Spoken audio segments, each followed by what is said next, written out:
کل این ویدیو تجربه شخصی من هستش و با شخص مورد اعتماد و حرفه‌ای انجام شده که در این سفر راهنمای من بوده. قصدم از این ویدیو بازگو کردن تجربه شخصی خودمه و به هیچ وجه کسی رو تشویق به انجام این مراسم نمی‌کنم. من تحقیقات زیادی رو انجام دادم و این مراسم با آدم اشتباه و کم تجربه و همینطور برای اشخاصی که آمادگی جسمی و روحی لازم رو ندارن ممکنه خیلی خطرناک باشه. سلام بچه‌ها، الان توی راهم که برم برای سرمونی سیلوواسکا. سیلوواسکا ترکیبی از ماشروم سیلوسایبین مقدار زیادش با تخم اسفند، همون تخم اسفند خودمون که دود میکنن، اون رو پودرش میکنن، سیریان رو بهش میگن یا هارمالا، که ترکیب این دوتاست. و توی سال گذشته من 5 نفر از کسایی که میشناسم تقریبا بهم نزدیکن بهم گفتن که این کارو انجام بده. هر کدوم حالا با اخلاق مختلف و به دلایل مختلف رفته بودن اونجا. من اصولا خیلی شکاکم به اینجور چیزا که تغییر دائمی بده توی آدم، و مهمتر از اون به آدمایی که اونجا شامن هستن یا آدمایی که گاید میکنن اونجا، مثلا حواسشون به تو هست و به عنوان حالا معلم اونجا هستن. معلم شاید اسم درستی نباشه، ولی کسایی که اونجا هستن که گایدت بکنن که اگه مثلا حالا جای دارک رفتی، تریپ بد داشتی و کلا بتونیشون حساب کنی، کسایی که بتونی بهشون کاملا اعتماد داشته باشی و راجع به هر چیزی باشون صحبت کنی. به اونا خیلی شک دارم اصولا که اینا کیان، آیا دکونه واقعی نیست و اینا. خب کسی که پیشش میرم و خیلی تعریفش شنیدم بارها از کسای مختلفی که رفتن پیشش و دیگه بالاخره اعتمادم رو جلب کرد و برای یه سری چیزا تصمیم گرفتم که برم ببینمش. کل بدن تو تمیز یا دیتاکس میکنه، خیلی چیزا رو از کلیات شروع میکنه میکشه میاره بالا و بالا میاری و تمیز میکنه بدنتو. روز اول هم خیلی گرسنه‌ام، از 2 ساعت و نیم تا اونجا راه، الان اینجا ساعت 12 ظهر، تا برسم اونجا دیگه 2:30 قراره که کامبو رو انجام بدیم، یه ذره بیشتر با هم آشنا بشیم اونجا با کسی که هست و شب پیششون میخوابم. صبح که پا میشم 6 صبح سیلوواسکا رو ترکیب بخورم و شروع کنیم که حدود فکر کنم 10 ساعت 12 ساعت تریپش طول میکشه و تو اونجا مثلا قراره خیلی چیزا ببینی و خیلی توی اون حالتی که اونجا هستی راجع به خیلی چیزا میتونی راحت صحبت بکنی و به نتایجی برسی. من سیگارم نمیکشم چند وقته، گهگاهی یه دقیقه که اصلا میرم ببینمش همینه، چون سیگارو مثلا یه سال ترک کردم ولی دوباره میافتم توش، میرم بیرون مشروب میخورم، دوباره سیگار باشه میکشم، نمیدونم چیز دیگه باشه میگم اون که مشروب که میزنه ریلکس میشه، همه چی یادش میاد. دور بر دوستان داریم نزدیک میشیم، تقریبا 20 دقیقه مونده. جایی که زندگی میکنه جایی حالا نمیگم دقیقاً کجاست، ولی یه جای بکریه تو کوه زندگی میکنه که خب قاعدتاً آدمایی که شامان هستن یا آدمایی که اسپریچوال هستن اصولا دوستان جای بکری اینجوری زندگی کنن. یواش گرسنگی داشت اذیتم میکرد، منم از اون دسته آدمام که خیلی بی‌حساب میشم وقتی گرسنم، ولی میدونستم برای انجام دادن سرمونی کامبو حتما با شکمم خالی باشه و روزه باشم. کامبو یه ترکیب شیمیاییه که از یه قورباغه میگیرن که فقط توی آمازون هست و قبیله‌های آمازون خیلی ساله که از این استفاده میکنن برای تمیز کردن بدنشون، بعد از بچه و کوچیک و بزرگ استفاده میکنن. جوری هم که استفاده میشه اینه که اولا باید روزه باشی و خیلی آب بخوری. من حدود 4 تا لیوان آب خوردم، با بزاق خودت قاطی میکنن این ترکیبو، دستتو میسوزونن توی چند نقطه و از اون را وارد بدنت میشه. الان قسمت کامبو رو انجام دادم که اصلا به قورباغه است. خیلی حس عجیب غریبه. به زور 4 تا لیوان آب خوردم، بعد اول که میزنی حس کردم بوم بوم بوم تو سرم، حس کردم مثلا انگار قشنگ داره تکون میخورم به چی، هم دقیقاً بهترین توضیحی که میتونم بگم مثلا بوم بوم میکرد سرم. کمرم از طرفای کلیام فکر کنم پشت حس کردم خیلی داغ شد بدنم، بعدم یه جور اصلا دیگه نفهمیدم شد بدنم داغ شد، بعدش یه حالت تعوا گرفتن و برگردوندن آبرو که اونجوری که برام میاد تمیز بشه دیتاکس بشی از اون راهه. کاسم داده بود ولی خیلی اصلا عجیب غریبی بود. خواستم سوار ماشینم، بعدش گفتم همینو برمیگردم میرم خونه. برای حدود 20 دقیقه وحشتناک بود، یعنی خیلی عجیب وحشتناک که میگم نه کسی بترسونم ازش، ولی واقعا لرز بدنت میلرزه، همینجوری بالا میاری سرده چشامو احساس وا کنم، ولی حس میکردم که چنگ داره میکشه از پایین در میره بالا چه مختلف. بعد دستش حس میکنی که میخوای بالا بیاری ولی نمیاری. بعد 20-25 دقیقه خیلی سردم شده بود، داشتم یخ میزدم، مثلا لرز عجیب غریب که دیگه برام پتو آورد و چشام همینجوری بسته بود. بهش گفتم ازم فیلم بگیره، فکر امیدوارم نگرفته باشه، ولی گفتم بگیره که استفاده کنم، ولی اگه باشه فیلماشو میذارم براتون. کلا هم از خودشو اینا گفت فیلم نگیرم، برنامه فردا رو گفت به هیچ وجه، گفت اصلا فیلم نگیرید سن فکرتون بر باشه. خلاص امروز 45 دقیقه بود واسه یه جورم خوابم برد. و اینم یادم رفت بگم میچاره چشام خیلی باد که صورتم الان میخندم اینجا میذاره چیز قبلا بهم گفته بودن حس میکنی قشنگ مثل قورباغه میشی، لبام باد کرده اینا، کل صورتم باد کرده بودن خوابیده، ولی هنوزم حس میکنم اینا. بعد چند چیزی که بهم گفت همینجور نفس بکشی، کنترل ندارم، میبینی دندون پزشکی بی اس میشی اونجوری صورتم خیلی گفت نفس بکش. منم تنها چیزی که میگم تمرکز میگم که تا نفس بکش اوکیه که زمان بگذره. خیلی عجیب غریب بود. بعد غذا از شدت خستگی همون خوابم و طبق قرار 6 صبح پا شدیم که سرمونی اصلی رو انجام بدیم. جالب اینه که راهنما ازم پرسید صبح که چه خوابایی دیدی و تقریبا میدونه چه خوابایی دیدم. خب الان صبحشه، استرس که نوری عجیب غریبی دارم میگم. استرس نمیدونم بهش بگم یا نه، و یه هیجانی هستم چون میدونم این 10 ساعت 12 ساعته، حالا شاید طولانی‌تر بعضی کوتاه‌تر. به زبون خودش کلی قله و دره تو راه. درا جایی که میخوای مشکلات حل کنی با چیزای بالا کنار بیای و خب الله موقعی که با اونها کنار میای ازشون رد میشی. بریم ببینیم چیه. برای من خیلی گنگه دیگه چون نمیدونم چیه. اینا رو فقط لفظی میتونم بگم، حالا بعدش مرده و زنده میام سراغتون. اول از همه صبح 3 گرم تخم اسفند خوردیم و حدود 1 ساعت صبر کردیم و حدود 40 دقیقه بعدش حس کردم که یه آرامشی بهم داده و غیر از اون خودم هم آماده کرده بودم، چون خیلی شنیده بودم از کسای مختلف اگه میخوای سفر یا جورنی خوبی داشته باشی مهمترین چیز اینه که تسلیم بشی و بذاری هر جایی که قرار ببرتت. بعد از 1 ساعت از خوردن تخم اسفندا 5 گرم ماشروم که با آب انار قاطی شده بود و خوردم. همشو خوردم و حتی تهش هم با آب قاطی کردم و دوباره خوردم و دیگه سرمو گذاشتم و کاملا تسلیم شدم و اجازه دادم که چشامو ببندم و موزیک ببرتم جایی که قرار ببرتم.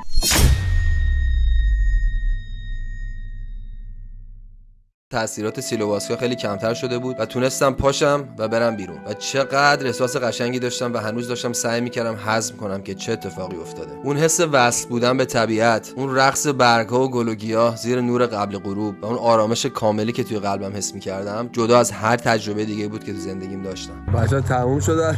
الان میخوام توضیح بدم که اصلا ولم کن، الان اصلا موقعش نیست، ولی فردا باز ویدیو میگیرم بعد کلا اصلا خودم بفهمم چه اتفاقی افتاد که بتونم جزئیات بیشتر. ولی خیلی خفن بود. اصلا چیزی که انتظار داشتم یه دنیای دیگه بود، یه چیز دیگه شد. خیلی خیلی خفن بود. خفن ترین اکسپریانس زندگیم بود واقعا. خب الان سعی میکنم که کل جرنی یا سفر رو به بهترین حالت که میشه براتون توصیف کنم. ما اولش که چشامو بستم تو ویدیو دیدین و رفتم یه حدود 20 دقیقه بعد یواش یواش چیزایی حس کردم. فکر میکنم چون دقیقاً ساعتو چک نکردم دیگه، چشامو بسته بودم با موزیک داشتم میرفتم. حدود 40 دقیقه گذشته بود، 40 دقیقه 45 دقیقه فکر میکنم که یواش یواش چشام بسته بود. شروع کردم شکلای هندسی دیدن. شکلای هندسی مثل معماری اسلامی به خصوص اصفهان رو داشتم میدیدم و میدان شاه یا میدان نقش جهان و توی بالکن‌های عالی قاپو بودم و واقعا انگار اونجا بودم. میدونی اونجا رو میدیدم ولی الان نبود، انگار مثلا موقعی که اونجا رو ساخته بودم بود. توی بالکونا بودم، توی بعد از ظهر نور خیلی خوشگلی که میفته، گلدن اور، تایم طلایی میفته رو همه چی اونجا میدیدم. آدمای اونجا رو میدیدم و داشتم فکر می‌کردم آدمایی که اون موقع اونجا زندگی می‌کردن و خیلی وارد بحث هنرش شدم با خودم که آدمایی که اونجا ساختن اومدن رفتن همه چی عوض میشه نمیدونم، ولی هنر اون طرف موندگاره و هنوز هست و ما میتونیم استفاده کنیم و خیلی وارد بحث هنر شدم از اونجا. و بعد رفتم توی بچگی خودم. اینا رو مجبورم جسته گریخته قسمت‌های مختلفش رو بگم و سعی بکنم با ویژوال تا جایی که میشه بهتون نشون بدم که چه چیزایی دیدم. مدتی اونجا گذروندم و به هنر خودم فکر کردم وقتی که توی اون بالکونا بودم و این برای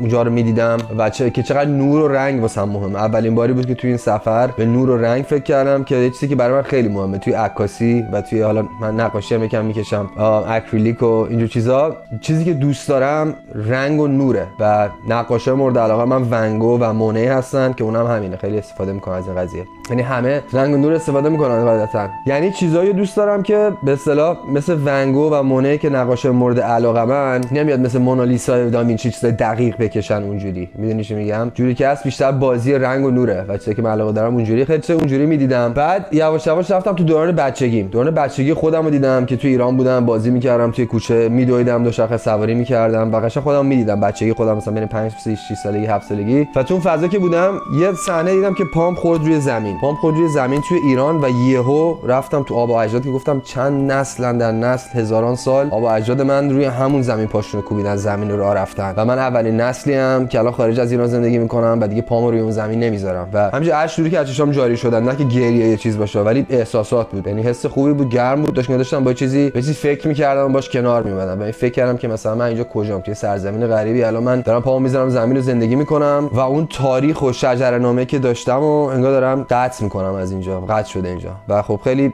ناراحت کننده بود. ولی میگم حس گرمی داشتم کلا. در همین حالا من فکر میکردم که چیزای بد بیاد نیاد، ولی چون واقعا کاملا تسلیم شده بودم هیچ حس بدی نیومده بود، فکر بدی هم نیومده بود و اینا و شروع کردم فکر کردن که چه حس بدی بیاد وقتی خودت با خودتی، چیزی از خودت که نداری قایم کنی، تو که هر چی هست و دیدی و تجربهش کردی، پس چیزی نداری که قایم کنی، چرا باید حس بدی بیاد و تاریکی بیاد. گذشت یواش یواش حس کردم که خیلی داره قوی تر میشه تاثیره و با موزیکم واقعا خیلی کارش درست، واقعا هم راهنمایی که دادم باهام بود، کارش خیلی درسته و با موزیک داشت من رو میبرد جایی که داشتم میرفتم و کنترل میکرد. همینجور چشام بسته بود و انگار همه چی رو روی مدار میدیدم. یه جور عجیبی بود، انگار توی خود فیزیکیمو دیگه حس نمیکردم تقریبا. چشام بسته بود و انگار بالا توی کهکشان بودم و چشام بسته بود و تو اون تاریکی رنگایی که میدیدم رنگای خیلی تند، مثل ارغوانی و بنفش و بعد نارنجی و صورتی و رنگای اونجوری میدیدم خیلی و این رنگا آب میشد به هم وصل میشد، شکلای هندسی میدیدم و شروع کردم کلا به کهکشان و هستی و این چیزا فکر کردم که من کجام و چقدر کوچیکیم توی این فضای بزرگی که هست و در این حال حس میکردم که وصلم به همه چی، حس میکردم به همه چی وصلم و حس میکردم که همه به هم وصلیم، که این تجربه‌ای که تقریبا همه کسایی که تجربه سایکدلیک دارن اینو حس میکنن. اینو حالا چه با اسید باشه، چه با ماشروم باشه، چه چیزهای مختلف، آیواسکا باشه، این یکی بودن همه رو، داستان بنی آدم اعضای یکدیگرند واقعا حس می‌کنی و توی دلت حس می‌کنی، چیز واقعی نه که بهش فکر بکنی آره ما همه یکی هستیم. اینا واقعا حس می‌کنی که عضوی از یه چیزی هستی و چقدر ریزی. وقتی کل یونیورس رو کهکشان فکر می‌کنی، به کل عالم هستی فکر می‌کنی، چقدر یه چیز مثل انگار نقطه خاکی واقعا. و اینو داشتم حس می‌کردم، خیلی جالب بود. و بعد شروع کردم سفر کردن تو این جرنی با همین موزیکا. یه تیکه زیر پتو بودم، روی مبلم خوابیده بودم، چشامم بسته بود، خودم هم حس نمی‌کردم، ولی توی قطار بودم، توی کوههای مثلا شبیه سوئیس، شاید اگه دیده باشید این فیلمایی که هستونه، توی قطار داشتم میرفتم، تو زمستون بود، یه تیکای دم سواحلی بودم و واقعا به وضوح می‌بینی اونا و خیلی خیلی قشنگ، غروبای عجیب غریب همش نمیدونم، یه حس روحانی عجیب غریبی داشت هر چیزی که می‌دیدم. چرا واقعا حس می‌کردم، می‌دیدم من. و قبل از اینکه من وارد این جرنی سفر بشم، یه سری بهش میگن اینتنشن، یه سری فکر و برنامه ریخته بودم که بگیر چه چیزایی می‌خوام کار بکنم، قصدم چیه، از این قصد و غرضی که می‌خوام این جرنی سفر برم چیه، رو چه چیزایی می‌خوام کار کنم، به چه چیزایی می‌خوام برسم و داشتم رو این چیزا کار می‌کردم. یکی از چیزایی که بهش فکر کردم خیلی داستان بچه دار شدن خودم بود. من خیلی دوست دارم که بچه دار بشم و شروع کردم فکر کردن که شاید 8 میلیارد نفر آدم تو این دنیا هست و هر بچه‌ای که الان میاد خیلی با ارزش نیست شب بچشه همه، یه نفر دیگه اومد یکی از 8 میلیارد نفر. و به این نتیجه رسیدم که نه، شروع کردم فکر کردن که هر یه دونه بچه‌ای که میاد چقدر اهمیت داره، جایی که میاد، اون بستری که درست می‌کنی، جایی که بچه به وجود میاد تو این دنیا میاد، چقدر مهمه که توش عشق باشه و بدون دوستش داری و بهش میرسی. و خیلی جالب بود که رفتم تو این فکر و دیدم قشنگ داشتم آینده خودمو می‌دیدم، چجوری با بچه‌م باید باشم، چجوری با همسرم، کسی که بچه رو با هم درست می‌کنیم، چه رفتاری باید داشته باشم، چقدر عشق باید بین همه باشه وقتی بچه میاد تو این دنیا. و کلی با بچه نداشتم صحبت کردم توی این حالت و بهش گفتم که چقدر دوستت دارم، هر جوری که باشی مهم نیست، هر کسی که باشی مهم نیست، دختر پسر هر چیزی که باشی برام فرق نمی‌کنه و بهت کمک کنم کسی که واقعا می‌خوای بشی، فضا رو برات باز بذارم تا جایی که میشه، بعد راهنمایی بکنم، چیزی که شاید خودم نداشتم. خب خیلی پدر مادرها سعی می‌کنن اون چیزی که دوست دارن بچه‌شون میشه، فکر می‌کنن بهترین حالت بچه‌شون میشه بشه، تبدیل به اون بشه. که مثلا خب پدر مادر ایرانی هم فقط نگم، ما همه جا دنیا هست توشن دکتر، وکیل، مهندسی، شغلایی که خیلی مطمئنه، میدونی چی میگم،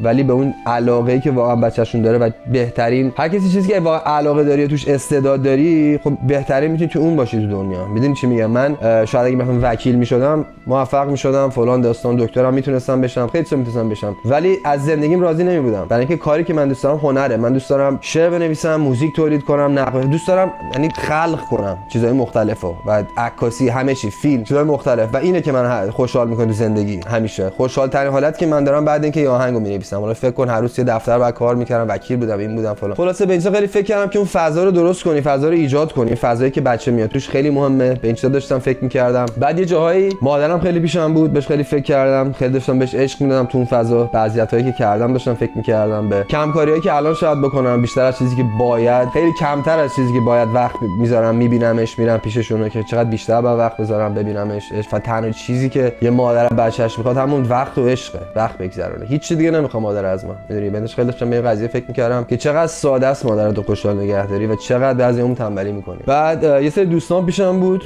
یحیی یا اگه افرا بشناسین از موزیک، که اون اصلا راجع به قضیه اولین نفری که به من گفت اون بود و به اون خیلی فکر میکردم. پیشم بود، واقعا مثل برادرم، خیلی دوستش دارم، خیلی نزدیکیم به هم. باز پیش اونم یه سری کمکاریایی که نسبت بهش کردم، تایمایی که میتونستم شاید براش باشم نبودم، به اونا خیلی داشتم فکر میکردم تو این فضا. یه سری دوستامو بهشون فکر میکردم که به نظرم این تجربه رو خوبه داشته باشن، لازم دارن، داشتم به اونا فکر میکردم و همینجور مثل چرخه اتفاقای عجیب غریبی میافتاد. در رنگ و نور و جاهای مختلف میرفتم، انقدر زیبا بود جایی که میرفتم، انقدر حس قشنگی داشتم، واقعا صلح کامل حس میکردم و حس خیلی خوبی داشتم، جوری که موزیکو میشنیدم، چیزایی که میدیدم. من تغییرات زیادی دادم تو زندگی میگیم توی سال گذشته. ولی دلیلی که فکر میکنم اصلا جای دارک نرفتم و همش روی قله بودم وش دره‌ای نبود این بود که چیزی ندیدم که بگه این کارو خیلی داری اشتباه میکنی. همش این بود که داری درست میری، اگه یه ذره دودلی داری اونی که فکر میکنی بهتره همون درسته، برو جلو. و این راجع به همه چیز بود، راجع به هنرم بود، راجع به موسیقی بود، راجع به نقاشی، عکاسی، راجع به مسیر زندگیم. به خیلی فکر کردم که شاید خیلی حتی دوستایی که من دارم و میشناسم و باشون بیرون میرم و اینا به طور کامل زندگی یه هنرمندو درک نمیکنن که مثلا چرا واسه چقدر جالبه که این کارو انجام بده، موزیک بسازه، نمیدونم نقاشی، همه کاری که دوست دارم انجام بدم. و اصلا به این نتیجه رسیدم که اصلا واسه مهم نباشه که کسی چی فکر میکنه، چی میخواد. اون چیزی که واقعا خودم دوست دارم انجام بدم، چون هم بهترین حالت هنری که خلق میکنی اونه که واقعا عشق بذاری توش و هم خودت خوشحال میکنه. راهنمایی که اونجا داشتم انقدر وارد و تو حسی هم که داشتم خودم فکر میکردم که واقعا اگه اون نبود الان با این کیفیت و این احساس و این کاری که من بودم اتفاق نمیافتاد. اگه خونه خودم این کارو میکردم، موزیک میذاشتم، این نمیشد. اون واقعا بلد بود که با چه موزیکی، با چه حالتی و هی داشت کلا منو نگاه میکرد. با مثلا در تماس داشت که حکایت حرفی میزدیم که چشم بسته بود و اون خیلی کمک میکنه تو قضیه و خیلی مهمه. نباید همین کاری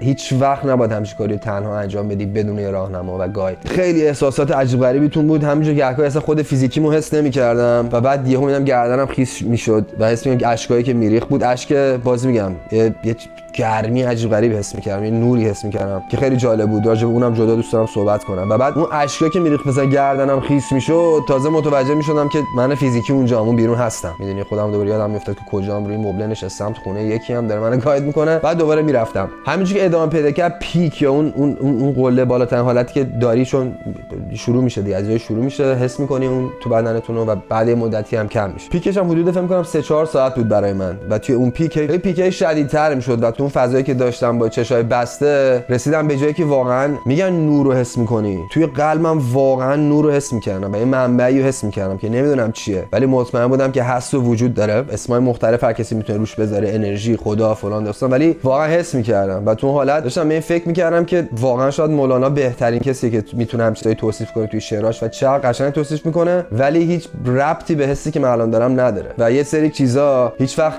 واسه این نبودن که بتونی با شعر و کلام اونا رو توصیف بکنی و اصلا به زبون دیگه صحبت میشه و تنها هستن که بتونی حسشون کنی و برای حس کردن وجود دارن و اون نور و اون عشق و اون سولی که من حس میکردم اون بود. و میگم بهترین شاعرامون سعی کردن اون رو صحبت بکنن، راجع بهش توصیف بکنن و خیلی هم قشنگه شعراشون، ولی اون حسی که داری یه چیز دیگه است و هیچ کلمه، هیچ زبونی نمیتونه اون رو توصیف کنه، که اونش هم خیلی جالب بود. و تقریبا کل این مدت خیلی خلاصه دارم همه این چیزا رو میگم برای اینکه یه چیز 10 ساعته رو چجوری میتونم توصیف کنم، چیزی که نمیتونین ببینین شما، چیزی که تو ذهن من بوده، تو قلب من بوده رو نمیتونم بگم. برام خیلی خلاصه دارم میگم که رو هم رفته بگیرین چه اتفاقی افتاد و تجربه بتونم براتون بگم و بازگو کنم. اون وسط فقط چند دفعه دستشویی رفتم و باز برمیگشتم و چشمام میبستم، اصلا نمیخواستم برم دستشویی چون انقدر اون حس خفن و عجیب غریبی داشتم و به خودم میگفتم مگه میشه خدایا، مگه میشه همچین حسی یه انسان بتونه تجربه کنه، مثلا هم چیزی که هر چیز دیگه که تا حالا بوده تجربه کردم و باحال بوده سوء تفاهم بوده و هیچ ربطی به این نداره. حالا مثلا بعضیا میرن حالا اون حس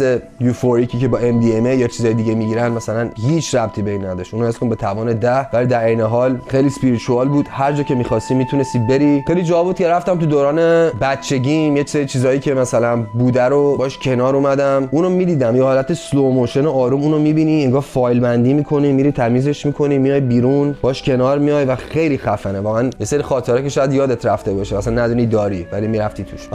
یه دلیل دیگه که من فکر میکنم خیلی همه چی خوب بود و اذیت نشدم، چون خیلی واقعا یه تیکای اذیت میشم، میرم تو تاریکی‌ها و حلش میکنم میام بیرون. من دلیلش اینه که اذیت نشدم اینه که چون خودم شاعرم و مینویسم و عمری تمام چیزایی که تو وجودم هست و خودم منعکس کردم، نوشتم، راجبش فکر کردم، صحبت کردم، خیلی چیزا باش کنار اومدم و برام خیلی راحت بود. تقریبا تمام این مدت چشم بسته بود از موقعی که خوردم. بعد یه تایم بود چشم باز شده و بعد داشتم با راهنما صحبت میکردم راجب شعر و به این نتیجه رسیدیم که جفتمون خیامو خیلی دوست داریم و داشتیم راجب شعرهای خیام صحبت میکردیم. مولانا میخوند، با هم صحبت میکردیم راجبش یکم تا جایی که میتونستم. یه تایمی اولین تایمی که به خودم اومدم که ببینم ساعت چند ساعت گذشته، ساعت 2:20 بعد از ظهر بود، 2:23 هم چیزی و خیلی جالب بود که گفت این همه ساعت گذشته و من نبودم، چشام بسته بوده تقریبا کلش. بعد از اون دیگه یواش یواش شروع کردیم به صحبت کردن، رسیدم به بیشتر شعر خوندن و یه سری داستانا رو با هم صحبت کردم، ترجمه بهش بگم. یه اتفاق دیگه که خیلی افتاد توی این مسیر، خیلی خندیدم. من یه چیزی هست که روی همه چی خیلی نظر و کامنتری میدم بدون اینکه روش کنترل داشته باشم، این چیز اتوماتیکیه که اون تایم هر چیزی که میبینم و اینا راجع بهش چه خنده‌داری فکر میکنم تو سرم و اینا. و این که من توی روزای سختم اگه اینجوری نبودم نمیدونم چطوری بهم میگذره میگذشت، چون که واقعا خیلی خودمو میخندوندم و خودم امید میدادم و اینجوری میگذشتم از خیلی تایمای سخت